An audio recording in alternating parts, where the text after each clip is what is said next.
મેલડીમાં તમારી કુળદેવી માને ક્યાં સ્થાનક આપવું જોઈએ એ આપણે આ પ્રવચનમાં જોશું. જય ખુખાર મેલડીમાં.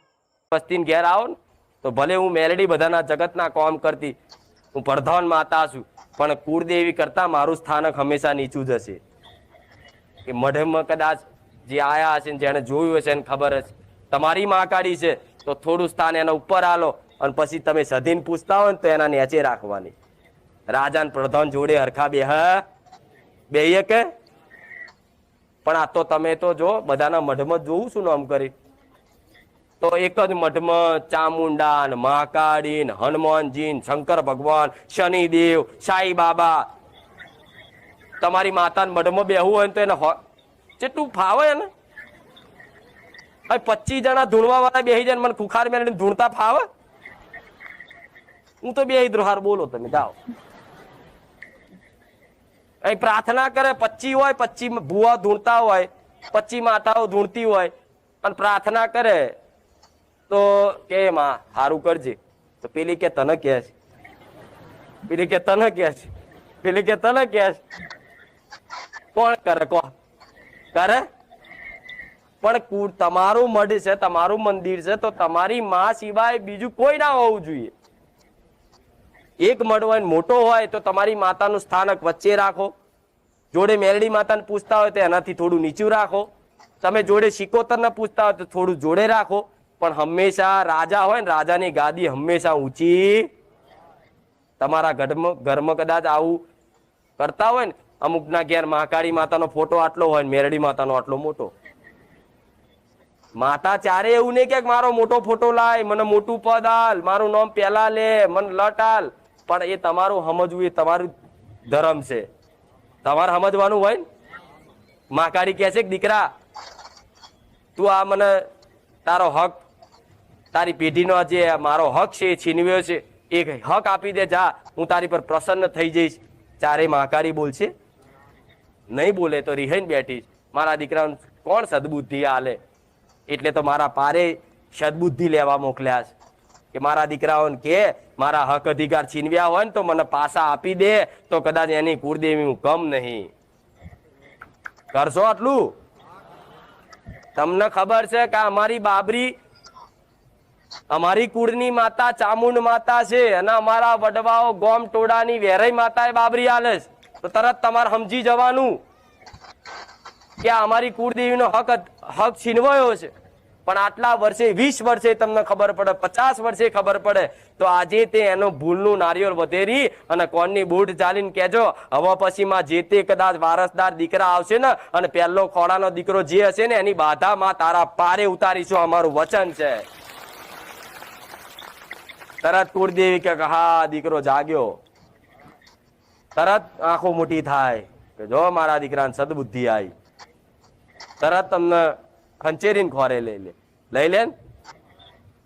પણ આ તો તમે કેટલાની પેઢીમાં આવું છે તો કહો, કોંગરી તો ઊંચી કરો કે કુળદેવી અમારી બીજી છે ને બાબરી બીજી લેવાય છે. કહો તો ખરા. જો સચ એટલાય જો લેવાય છે ને તો આ ચાલે ખરું? વિચારો તમે, તમારી બુદ્ધિ વિચારો, જ્ઞાન સમજ લો, આ ચાલે? તમારું ઘરમાં હોય, ઘરમાં કોઈ પ્રસંગ હોય કે ગમે તે હોય, કોઈ વડીલ હોય એને તમે નીચે બેહાડો અને એનાથી કોઈ નાની ઉંમરનો હોય એને ઉપર બેહાડો, તો વડીલનું અપમાન થાય કે નહીં? થાય કે નહીં? એવી રીતે તમારી કુળની માતા છે એને નીચે રાખો, જગતની માતાને ઉપર રાખો તો એનું અપમાન થાય કે નહીં? તમારા ઘરમાં, તમારા મઢમાં જ આવી ગલતીઓ થતી હોય તો તમે લાખ દીવા કરો, પણ તમારી માં ક્યારે રાજી થશે? આ કેટલા કરશે આ મારી વાતનું પાલન? બધાય. બધાને ગલતી છે જ તે. આ જો આ શીખવાડી નહીં કોઈ ભૂવા આવે આવું?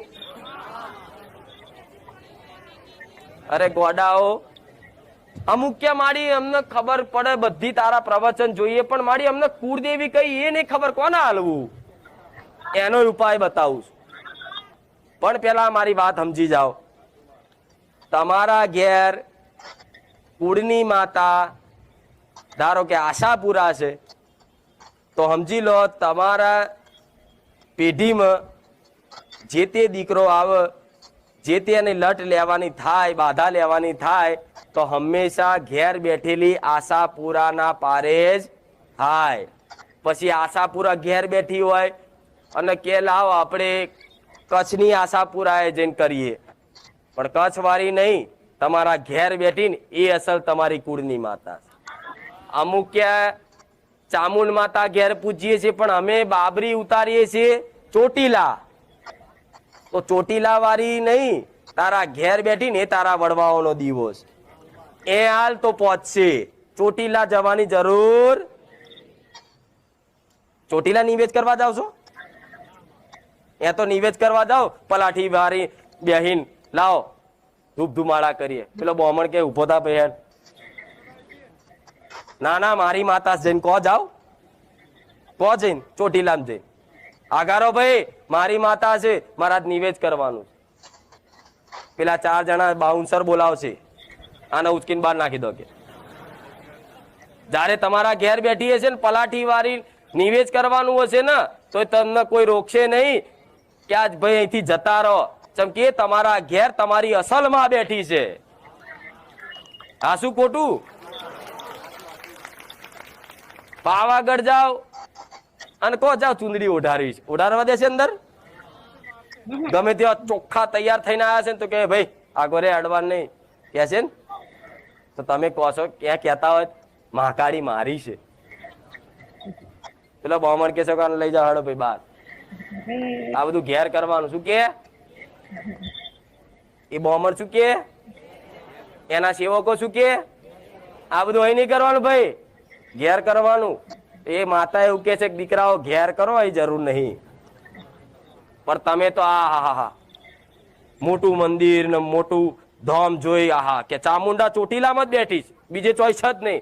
અલ્યા તારા ઘેરે બેઠી છે ચામુંડા જાગતી. એ મોન ખાલી ખાલી મોનવાની જરૂર છે. મોન તારા ઘેર જ છે, ચોય ચોટીલા નહીં. આ શું ખોટું? તો આ ખાલી અમુક તો કે પણ અમે વર્ષોથી આલીએ છે અને હવે નહીં આલીએ તો શું માતા માર નાખશે?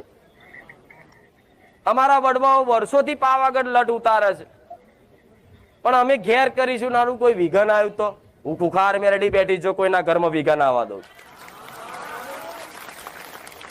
સત્ય ન્યાયમાં કોઈ દેવને નડવા ના દઉં.